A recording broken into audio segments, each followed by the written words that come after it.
everyone, Sharon Toerek here. Welcome back to the Innovative Agency. I'm really looking forward to chatting with today's guests, about something that I hear every day from agency owners about as one of their top concerns in building and scaling their agency, and that is talent. I was saying, Philip, when you and I were talking beforehand, that no matter to my eyes, no matter what the economy seems to do or how it seems to affect agencies, talent always just seems to be this huge question mark and this huge thing keeping agency owners perplexed, right? Either from scaling or from being as profitable as they need to be, whatever the case might be. And so I'm really excited. We are going to have a conversation today and about talent and about a specific aspect of talent, which is building a global workforce or a dispersed talent base in your agency. And so take a step back for a minute.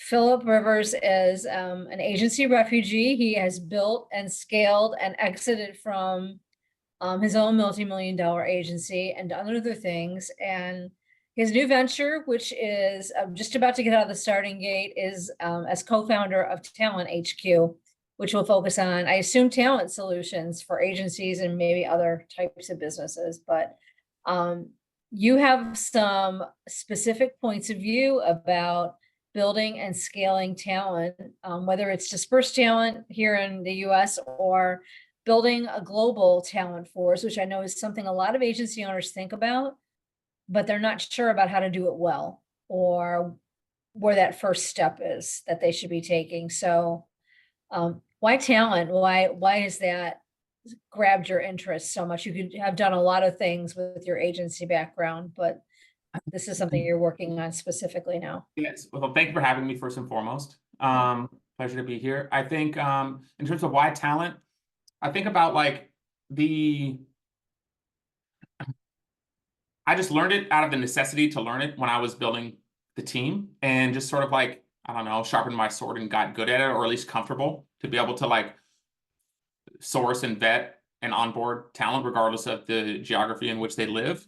And I, over the years made agency friends, right? Some of it take to the recruiting piece better than others, but this is one of those things that they don't teach in school. And it also is not easy to do and takes a ton of time, especially if it's not something that gives someone energy. Or think about the average agency owner. They're in the day-to-day worried about, either closing clients or servicing clients. And then building a recruiting pipeline and staying on top of that pipeline on an ongoing basis is sort of an afterthought. And so what they tend to do is hire out of necessity, when they need someone, which is arguably too late because they're not making a decision from a place of abundance, right? When they're making a decision to get a person in the chair, not make the right decision for the business, usually, just because they have a gun to their head, for lack of a better term. And so I just recognized that this was a point of friction for a lot of agency owners, quite frankly. And I also saw that, in terms of I would say, market readiness and sort of realization that okay, I can start to source talent globally in a way that even 5 years ago it was not as commonplace as it is today. And I think just more and more small businesses will start to use the playbook of the Fortune 500s that have been building their teams of global talent for 40 years. And just now more and more people are becoming sort of opening their eyes to the fact that this is a real thing that they can do. And we have a tech stack now that enables you to do it very easily at scale. And so I looked at it more from the perspective of, one, I know there's friction here, pretty good at it. And the market is increasingly more open to sourcing talent from overseas in particular. Okay. So that was my thesis, I guess, or decision-making matrix to do this. Right. Well, I can affirm that this is something a lot of agency owners think about, is expanding their talent pool by taking advantage of overseas opportunities. But in my limited experience talking with agency owners about this, or just hearing them share their own stories anecdotally, is they seem to overswing either one way or another. Either they are in it to win it for the pricing game, meaning they Mhm. think that they can, um, the reason they're interested in doing it is merely for dollar savings. And secondly, that they don't know how to control the quality. They Mhm. just really don't have a solid idea. So they either put less emphasis on the quality, if they're selling something more commoditized as a marketing service, or they just don't pursue overseas talent because they just can't see a pathway towards controlling the quality or influencing the quality. So I know you have built a blueprint for how you look at this and how you build this out, and I want to talk about that at a high level. But I guess where I would start is, what are some of the um, most common mistakes you see agencies making when they're considering expanding their talent pool by looking overseas for resources? Great, it's a great question. So I think it's a few fold, right? It's sort of a loaded question. So I would say that, just unpacking what you said there for a sec, it's partially like, the quality of the talent is subpar relative to their North American counterparts, right? And then two, how do they navigate that? And they're mostly making the decision to look overseas purely from like a cost arbitrage standpoint. Mhm. And so I think that from my experience, it's like patterns that I tend to see where people sort of like make mistakes is they have a tendency to stack a bunch of responsibilities in one role, so much so that it makes it impossible for whomever the talent is, arguably if they're in America or not, makes it very difficult for them to succeed just because they're stacking 2 or 3 or 4 roles in one. And Mhm. there's sort of this expectation that this person has to have exposure to or have intimate knowledge of multiple things, and they sort of like set themselves up for failure, i.e. the agency. They set themselves up for failure with whomever they bring on board because they don't have real clarity in terms of like what are the core principles of whatever the role is that they're hiring for, and Okay. ranking sort of their must-haves and their negotiables, and being a little bit I don't know, like open just to the fact that maybe they're stacking too much, and that makes it harder for them to find the person, and then it's just a bad situation for everybody involved. And that's Mhm. one of the things that even with the talent business so far, the folks that we've worked with is looking at what's the JD, what are their requirements and responsibilities for the role, and a lot of times telling them like, guys, this is not realistic to find someone that has these characteristics or these experiences for the price that you're looking for. It's just this human does not exist. They don't even exist in New York City.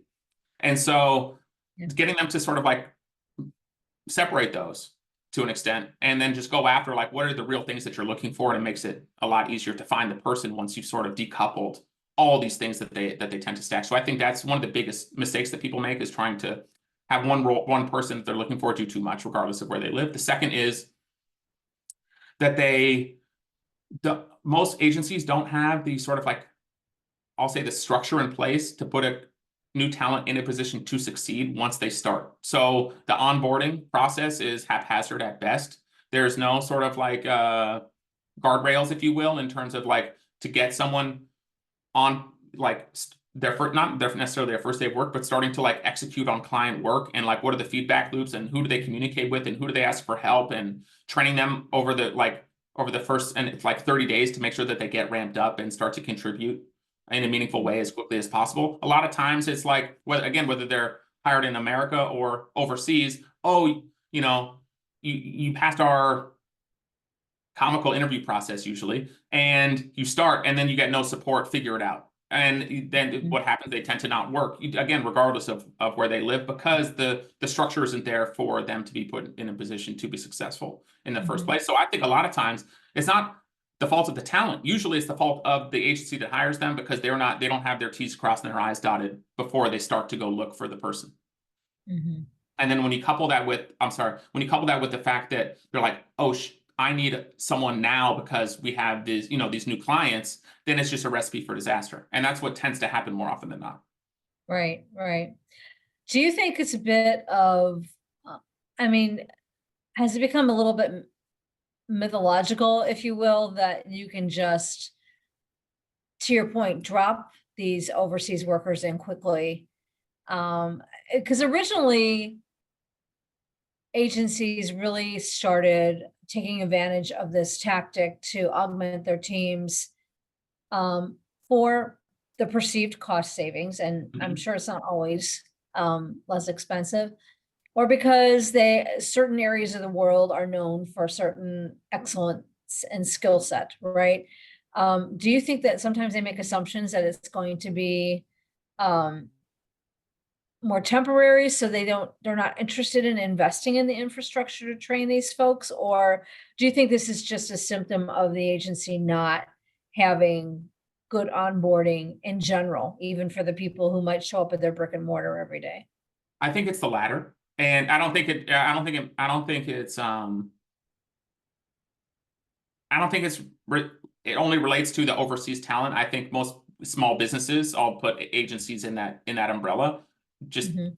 from a recruiting, vetting, onboarding standpoint. They're just not buttoned up. It's just like sort of like one of those things that gets overlooked a lot of times just because there's bigger fires, bigger fish to fry, bigger issues.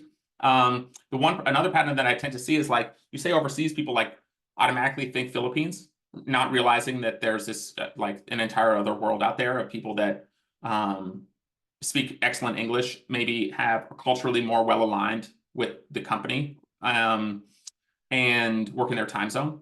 And I would say like people that different cultures have different sort of like strengths and weaknesses. And so a lot of times what I tend to see is people, they think, oh, global talent, they're like, it's like Philippines or nothing. And then they think, but people that are there, they have certain, again, strengths and weaknesses that other places have different ones, but they try and go, it's like race to the bottom. Like I want to pay the least for this overseas person. Right, And again, when you unpack the role, the responsibilities, the negotiables, the non-negotiables, paying the least, it's like a race to the bottom to find yeah, the cheapest labor with while stacking the most requirements on them from a responsibility standpoint. And it's just it's gonna virtually impossible to find any success that way. right. All right. So go ahead.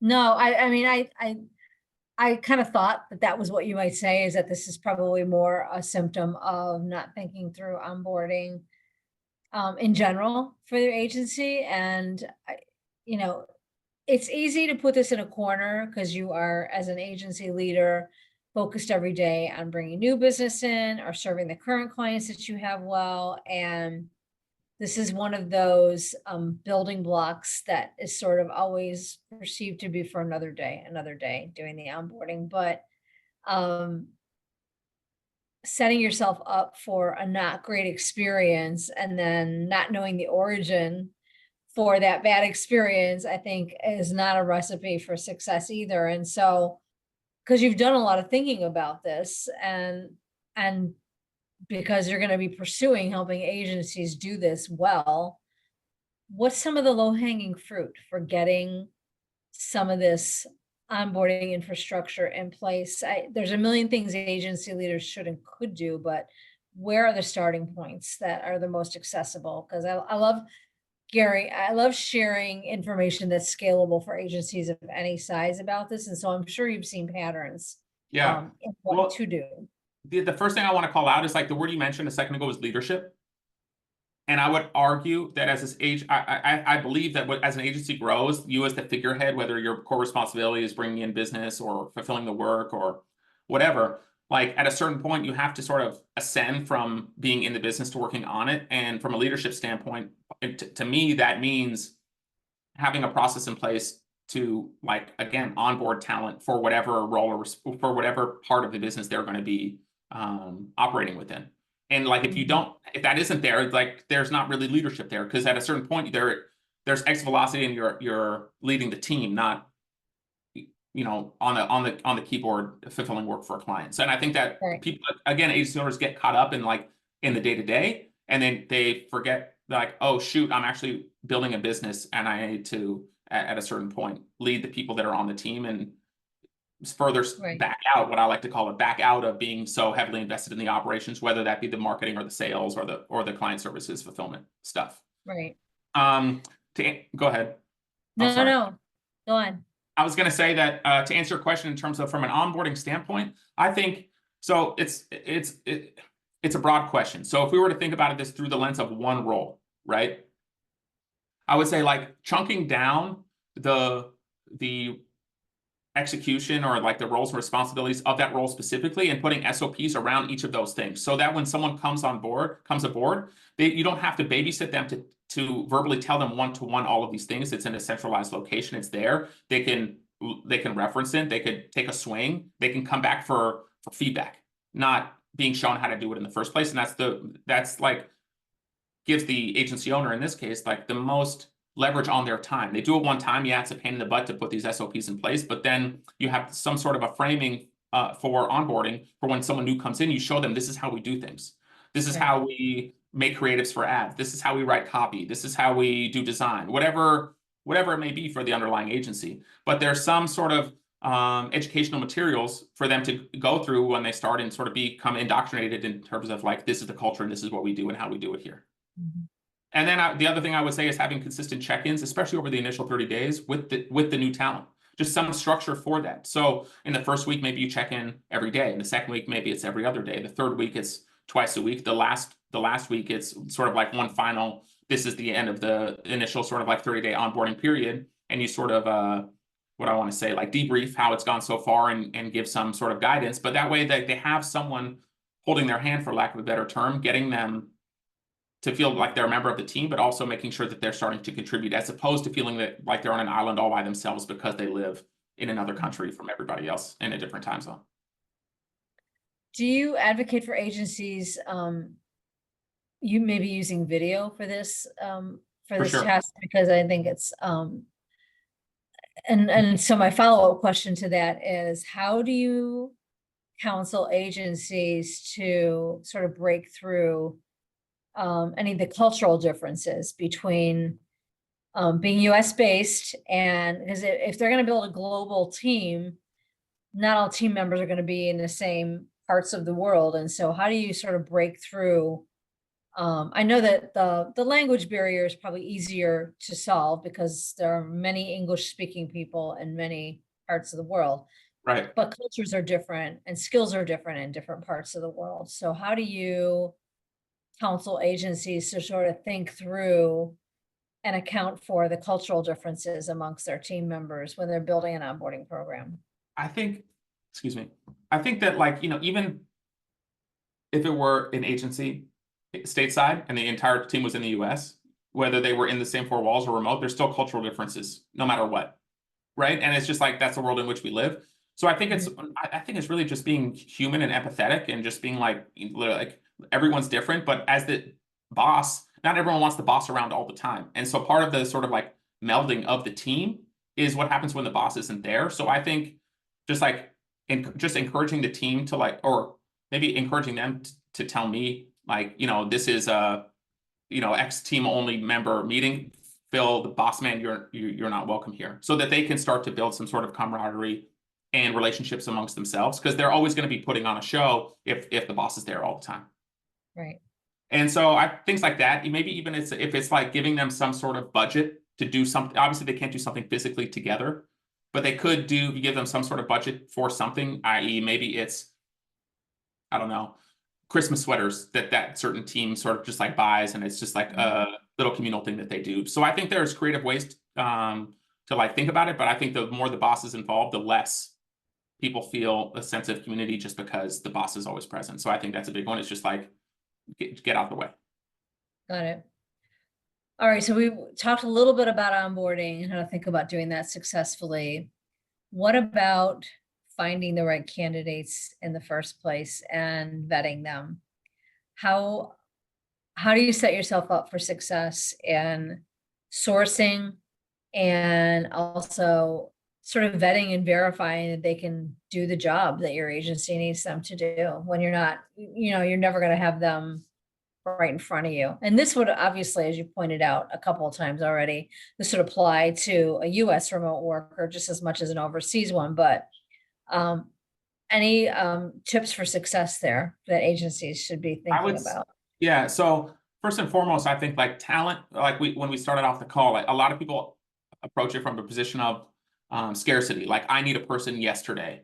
And so they make they sort of like give on certain things because of the necessity to get a person as soon as possible. So I think the biggest thing is sort of like having some sort of a talent pipeline so that you're getting applicants, or at least building a talent pool of people that are prospects to bring on board, even when you're not hiring. Because that way, when you need someone, there's people that are pre-vetted, or you can start to access them more quickly relative to just starting a brand new search. So I think that's huge. And that's something that I did at the agency. So at the time, I'm not necessarily saying you have to do this, but I started to like post on Twitter quite often. And so much so that I would have people reach out to me all the time saying, Phil, are you hiring? And then what I would do is be like, we're not right now, but this is our process.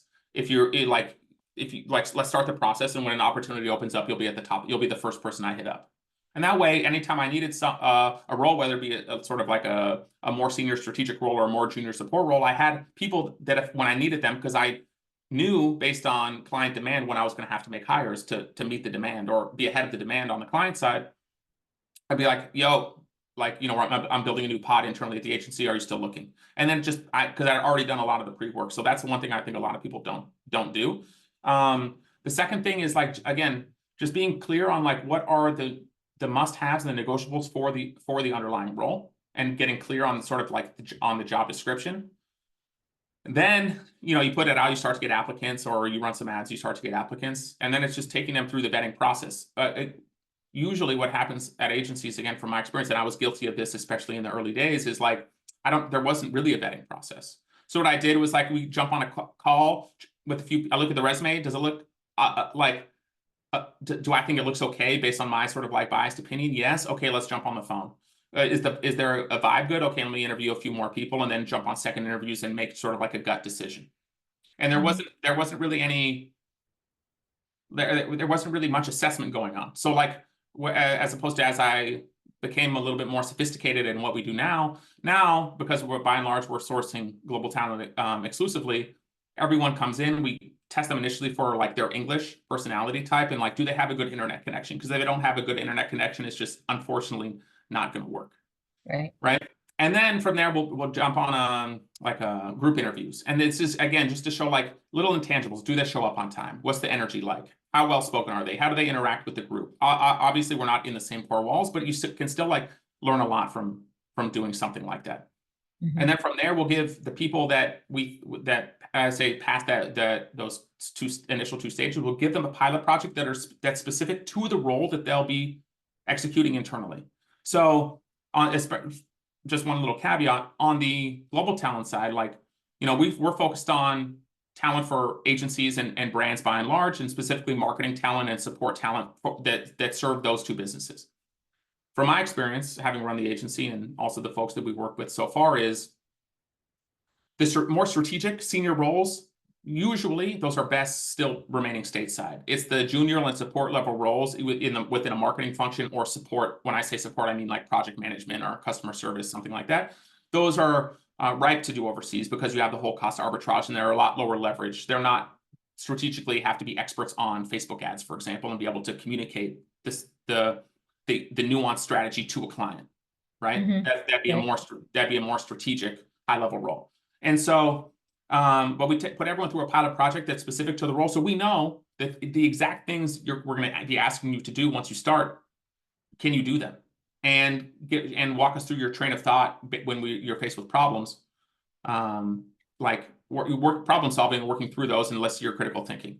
Then the people that past that stage, we'll jump on a second interview, and then what we tend to do is we'll cherry pick the top 3 candidates that passed all of the soft skill stuff earlier on, and then the hard skill pilot project, and show them to the client to make a decision on who do they want to bring on board. And so again, it's just like the process is pretty elaborate, but you can see that a business that goes through a process like that relative to one like I did before in my early days, when it was very haphazard, like, just finger in the air, how do I feel about this person objectively on a Wednesday? Right. It's much more efficient this way. Arguably, it's more involved, takes more time, energy, effort, etc. Right. But you get much better candidates out the other end. Right. Well, and this is much like, it always strikes me how much looking for talent is like marketing your agency to potential clients, right? 100%. You're telling a story about how you build and regard team at your agency based upon how you handle the reach outs, what your structure is like for going through the process with them. Kind of building trust along the way, which, let's face it, if someone is in another is continents away from you, and all you have is that trust that you're building up based on your reputation as an agency and those communications that you're having, right? In the Yep. beginning and then ongoing, if somebody onboards with you. So One that's people, a one really thing, excellent.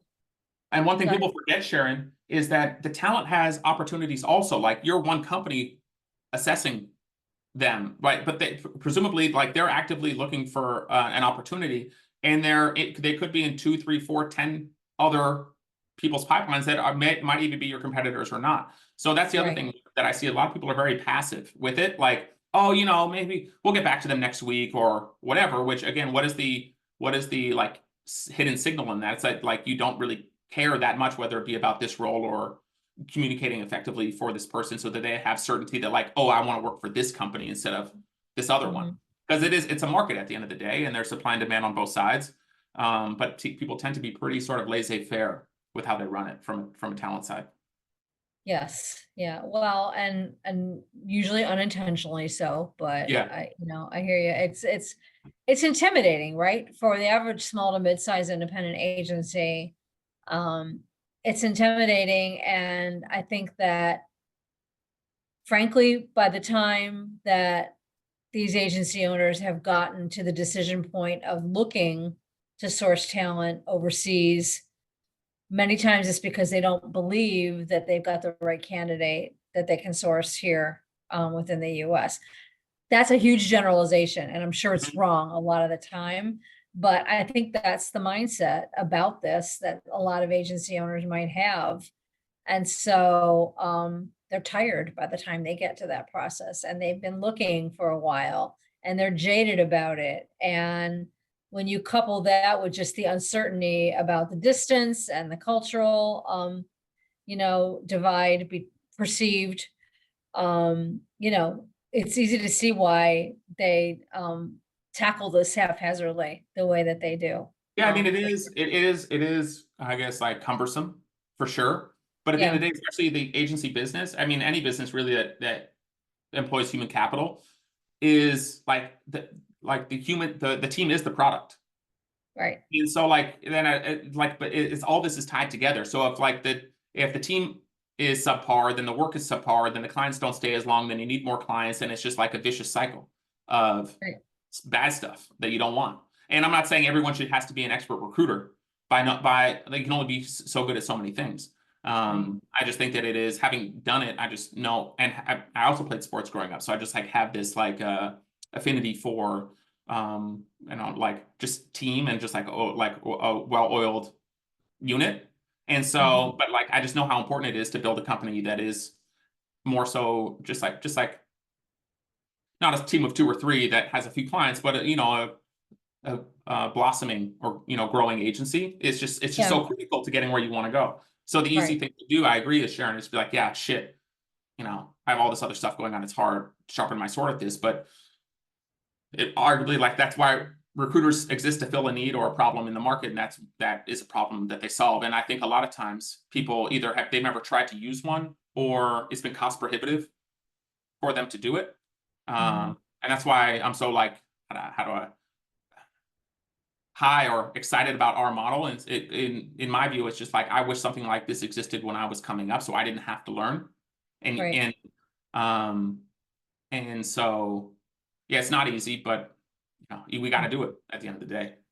I mean, so everything you're telling me about, sort of the blueprint for building your onboarding system, the blueprint for how you dress your recruiting activities for these folks, um, just leads me to believe that agency leaders need to have if they're going to pursue this as a viable strategy for building the talent in their organization, they need to think of this. Their mindset needs to be a little bit different than it was 10 years ago when a small agency would consider overseas talent, let's say 10 years ago. Um, at least to my mind, and in the stories I would hear, it was all about, did they have the tech skill and was it less expensive for the Mhm. agency perceivedly to offshore this work? That was the term. It was offshoring. Yeah, Um, but today, having a global workforce that integrates with your team, um, it's the process has become closer and closer to your best practices for recruiting and onboarding any human into your right. business. So, um, do you, in your experience, and this sounds like it's kind of the motivator or the drive behind, um, your new venture, but are there, is part of the process learning who some of the best recruiters and some of the different parts of the world might be so that does that really save a lot of time and cut through a lot of clutter when you are undergoing this, at least in the early stages? Yeah, so I think that the biggest driver for someone to go overseas is the cost arbitrage. It just costs less for talent that lives somewhere else. Right. Um, Point blank, I think like to your point about like 10 years ago, did they have this sort of technical aptitude to be able to be on par with their American counterparts? I think it was much less common 10 years ago, even 4 years ago. But with the advent of COVID and everyone going remote, and then all these technology products coming out, and then the education in these other places in terms of them learning, I would say, more nuanced products, technologies, etc. Like they've started to catch up with people over here. Maybe the culture isn't like tit for tat. Maybe the English isn't perfect, but like they're not far behind. So much so that like pretty much it's like anyone that's making 80, 100K a year and works remote in the US, at a certain point, it will be very possible that someone overseas could have that take their job or have it instead of them just because they're not senior and all these macro factors. So I think that like right now, that's what I mean. Like in terms of the zeitgeist overall, in terms of small businesses, their eyes being open to this being an opportunity or a possibility for them, whereas it wasn't even 5 years ago because technically they didn't have they didn't have the, how do I want to say, the systems processes internally to get them ramped up and trained like a Microsoft or a Google or an Apple would. Like they can have a Right. place, they can have a physical location in a place to take people through training. They go to the office, but they're still serving the organization that is in Palo Alto or whatever it may be.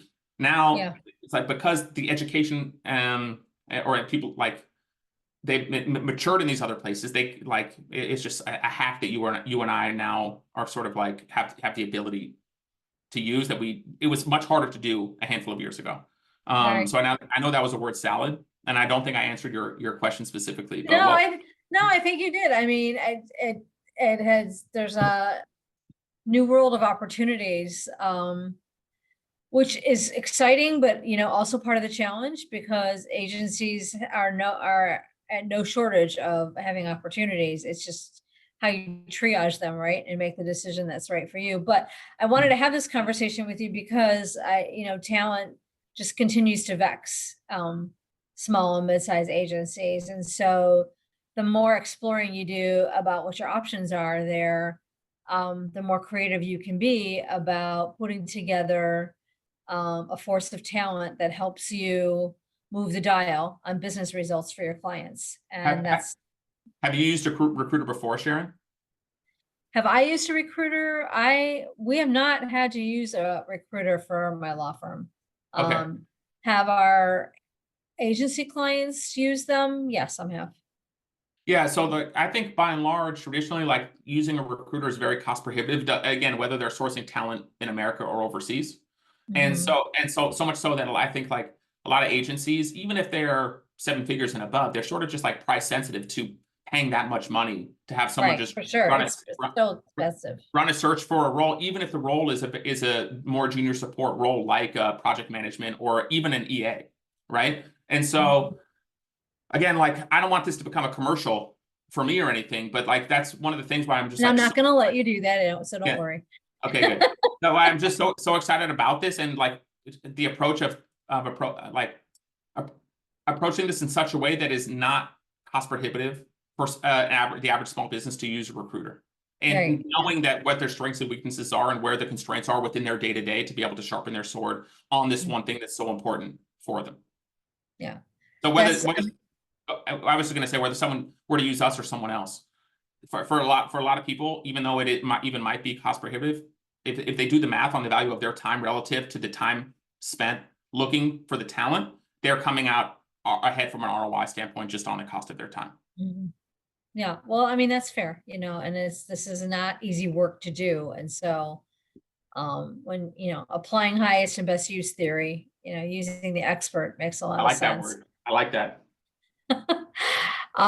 So this has been a really fascinating conversation, and I think we've given agency owners a lot to think about in terms of whether this is a viable pathway for them, increasing their talent forces. So tell us where. I know that you're sort of opening doors after the beginning of September, which, as we're recording this, is late August 2024. So by the time this goes live, you will probably be open for business. So tell folks how to reach you Well, we're open and now. how I just they don't can market it find your yet. business. But Yeah. you can find me on our website is talenthq.co, talenthq.co. And then I spend most of my time on Twitter at the Phil Rivers on Twitter. Is the same handle on all the other socials, but Twitter's where I hang out the most. Okay. All right. It has been great to talk with you. Thank you so much for sharing these great takeaways on overseas talent use and building your systems and infrastructure so that you can support it, and wishing you all the best on your new venture. And thanks for joining us today. Thank you for having me, and thank you for letting me sort of spread the gospel a little bit. It's my pleasure. And thanks to the rest of you for spending time with us today. We'll look forward to talking to you on the next episode. So until then, everybody stay well. Take care. Thank you.